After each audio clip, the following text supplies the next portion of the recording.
Hi everyone, today we're going to learn how to make our own patient list and how to add fields to it. My name is Mohammed and welcome to this tutorial. Keep in mind that this is real life epic. So for the sake of this tutorial, I made a patient list, as you can see, with no patient names or amarans or any patient information for protection. However, it's so easy to make our own list. So to do that, we can go to my list, to edit list, and then create my list. This window will open. You can name the list whatever you want. So I will call it test list. And here you can see all the fields that you can add to your patient list.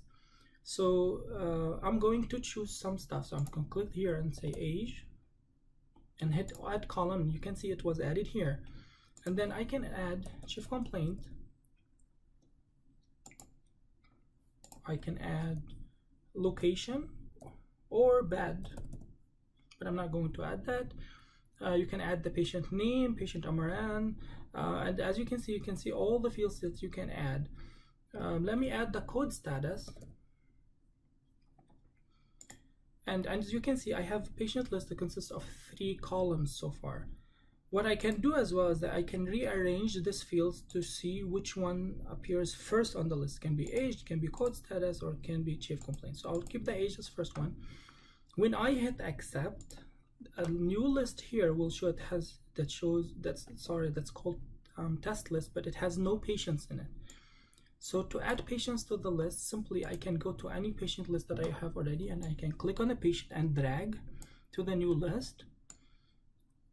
Or I can go to the patient list from the taskbar and I can add lists. So as you can see here, I have a test list and I already have two patients on the list with the columns that I already chose. Editing a patient list is also easy. Let's say you forgot to add a field or you want to remove a field from your patient list. So what you can do is simply go to the test list and then right click, see properties. And then you will go to the window that you were on in the beginning when you made the list. So simply look for the field that you want. I will add notes and add the column, and you see the column was added here. And the same concept, you can adjust the position of the new column wherever you want. When you hit accept, the column will show here with whatever notes you have. Thank you for watching this short video.